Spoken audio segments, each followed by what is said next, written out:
অখিল ভারতীয় রবিদাসীয় ধর্ম সংগঠন পশ্চিমবঙ্গ রাজ্য কমিটির পক্ষ থেকে প্রথমে লেখক ঋষি রামপ্রসাদকে এই অমৃত বাণী বাংলা প্রকাশ করার জন্য ধন্যবাদ এবং এই বই প্রকাশনার জন্য আদি ধর্ম সেবা সমিতির পক্ষ থেকে আমাদের নরেন্দ্র চৌহান যে সম্পাদক সভাপতি কুলদীপ যোশী এবং আরও অনেকে সহযোগিতা করেছেন তার জন্য এই আদি ধর্ম সেবা সমিতিকেও জানাই ধন্যবাদ।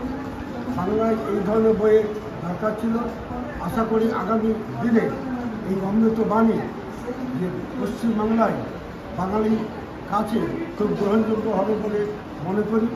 যারা গবেষণা করবেন পিএইচডি করবেন তাদেরও উপযোগী হবে বলে আমি আশা করি। সর্বশেষে পুলিশকে সকলকে আমি অখিল ভারতীয় রবিদাসীয় ধর্ম সংগঠন পশ্চিমবঙ্গ রাজ্য কমিটির পক্ষ থেকে ধন্যবাদ জানাই এবং এই বইটা বাংলাদেশ বা ত্রিপুরা আসামে তারও ব্যাপক প্রচার এবং প্রসার হবে বলে আমি মনে করি। উপস্থিত সকলকে ধন্যবাদ। জয় গুরুদেব। রাম গুরুদেব। বাড়ি যাবে না।